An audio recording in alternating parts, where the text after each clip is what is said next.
Well, thank you very much, everybody. This has been long in the making. You've heard many, many speeches by me and talks by me and interviews where I talk about unfair trade practices. We've lost, over a fairly short period of time, 60,000 factories in our country, closed, shuttered, gone. 6 million jobs at least gone.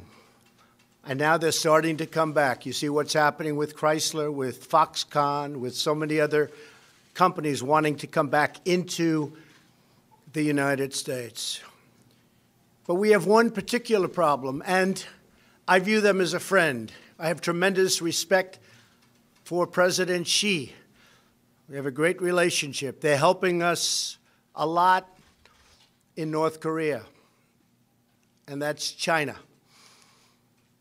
But we have a trade deficit, depending on the way you calculate, of $504 billion. Now, some people would say it's really $375 billion. Many different ways of looking at it, but any way you look at it, it is the largest deficit of any country in the history of our world. It's out of control. We have a tremendous intellectual property theft situation going on, which likewise is hundreds of billions of dollars, and that's on a yearly basis. I've spoken to the president. I've spoken to representatives of China. We've been dealing with it very seriously. As you know, we're renegotiating NAFTA. We'll see how that turns out. Many countries are calling to negotiate better trade deals because they don't want to have to pay the steel and aluminum tariffs, so we are negotiating with various countries.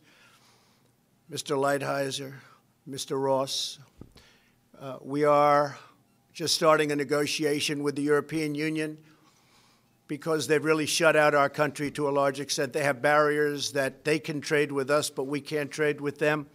They have very strong barriers. They have very high tariffs. We don't. It's just not fair.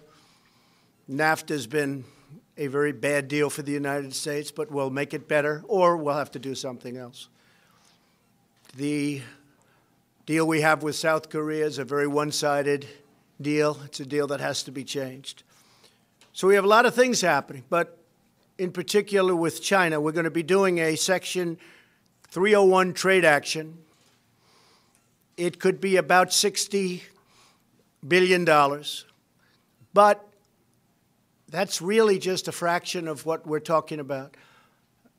I've been speaking with the highest Chinese representatives, including the president, and I've asked them to reduce the trade deficit immediately by $100 billion. It's a lot.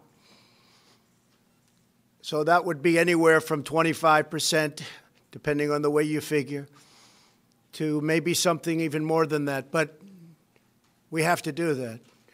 The word that I want to use is reciprocal. When they charge 25% for a car to go in, and we charge 2% for their car to come into the United States, that's not good. That's how China rebuilt itself. The tremendous money that we've paid since the founding of the World Trade Organization, which has actually been a disaster for us. It's been very unfair to us. The arbitrations are very unfair. The judging's been very unfair. And knowingly, we always have a minority, and it's not fair. So we're talking to World Trade, we're talking to NAFTA, we're talking to China, we're talking to European Union. And I will say every single one of them wants to negotiate. And I believe that in many cases, maybe all cases, we'll end up negotiating a deal. So we've spoken to China, and we're in the midst of a very large negotiation. We'll see where it takes us. But in the meantime, we're sending a Section 301 action. I'll be signing it right here, right now. I'd like to ask Bob Lighthizer to say a few words about the 301 and where we are in that negotiation. And we're doing things for this country that should have been done for many, many years. We've had this abuse by many other countries and groups of countries that were put together in order to take advantage of the United States, and we don't want that to happen. We're not going to let that happen. It's probably one of the reasons I was elected, maybe one of the main reasons, but we're not going to let that happen. We have right now an $800 billion trade deficit with the world. So think of that. So let's say we have 500 to 375, but let's say we have 500 with China, but we have 800 total with the world. That would mean that China is more than half. So we're going to get it taken care of.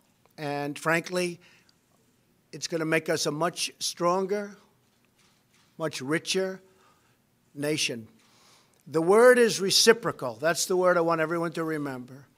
We want reciprocal, mirror. Some people call it a mirror tariff or a mirror tax. Just use the word reciprocal. If they charge us, we charge them the same thing. That's the way it's got to be. That's not the way it is. For many, many years, for many decades, it has not been that way. And I will say the people we're negotiating with, smilingly, they really agree with us. I really believe they cannot believe they've gotten away with this for so long. I'll talk to Prime Minister Abe of Japan and others, a great guy, friend of mine, and there'll be a little smile on their face. And the smile is, I can't believe we've been able to take advantage of the United States for so long. So those days are over. Ambassador Lighthizer, thank you. Well, thank you very much, Mr. President. First of all, for those of you who don't know, Section 301 is a statute that gives substantial power or authority to the President to correct actions in certain circumstances where there's unfair acts, policies, or practices by our trading partners. In this case, the area is technology. Technology is probably the most important part of our economy. There's 44 million people who work in high technology areas. No country has as much technology-intensive industry as the United States, and technology is really the backbone of the future of the American economy. Given these problems, the President asked USTR to conduct a study. We conducted a thorough study. We had hearings. We reviewed tens of thousands of pages of documents. We talked to many, many business people. We had testimony, as I say, and we concluded that, in fact, China does have a policy of forced technology transfer, of requiring licensing at less than economic value, at state capitalism, wherein they go in and buy technology in the United States in non-economic ways, and then finally of cyber theft. The result of this has been that the President has analyzed it. We have a 200-page study which we'll put out, and he has concluded that we should put in place tariffs on appropriate products. We can explain later how we concluded what products they are, that we would put investment restrictions on China with respect to high technology, and that we'll file a WTO case because one of the actions here does involve a WTO violation. This is an extremely important action, very significant and very important for the future of the country, really across industries. And I would really like to thank you very much, Mr. President, for giving me the opportunity to work on it. Thank you very much, Bill. Secretary Ross. Intellectual property rights are our future, and it's no accident that in June of this year, the U.S. Patent and Trademark Office will issue its 10 millionth patent. 10 million patents. There's no country in the history of the world that remotely approaches that. So the steel and aluminum actions we've taken deal more or less with the present. This action on intellectual property rights deals with the future. So we're trying to solve both today's problem and problems that otherwise will be forthcoming. That's why these actions are so important and so important in unison with each other. We will end up negotiating these things rather than fighting over them, in my view. Mike Pence, would you like to say something? Thank you, Mr. President, and to all our honored guests. Today's action sends a clear message that this president and our entire administration are determined to put American jobs and American workers first. The action the president will take today under Section 301 also makes it clear that the era of economic surrender is over.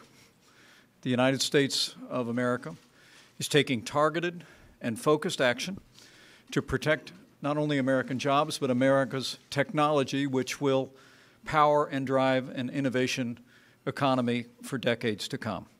It is just one more step of a promise made and a promise kept by President Trump. So we'll sign right now. I just want to let everybody know, just for a second time, that we are in the midst of very major and very positive negotiations. Positive for the United States, and actually very positive for other countries also. We have some of our great business leaders and leaders, period, right behind me. I may ask Marilyn Lockheed, the leading woman's business executive in this country, according to many. And we buy billions and billions of dollars worth of that beautiful F-35. It's stealth. You cannot see it. Is that correct? That's correct. Better be correct, right? Absolutely. Marilyn, please say a few words. Well, thank you, Mr. President. I would just say that this is a very important moment for our country in that we are addressing what is a critical area for the aerospace and defense industry, and that is protecting our intellectual property. As has been expressed, that is a threat to us if we have that stolen from our companies, because that is the lifeblood of our companies. And so we very much welcome this action on the part of the Trump administration and the President of the United States. Thank you. Thank you, Marilyn.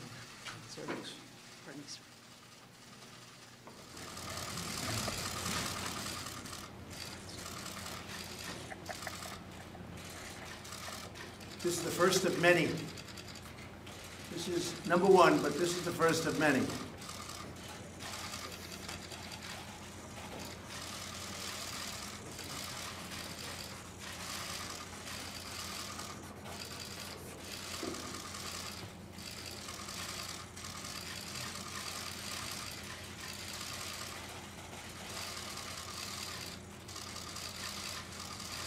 Thank you all very much. Marilyn? Thank you, Mr. President. Thank you very much. Would you like to testify to Special Counsel Robert Mueller, sir? Thank you.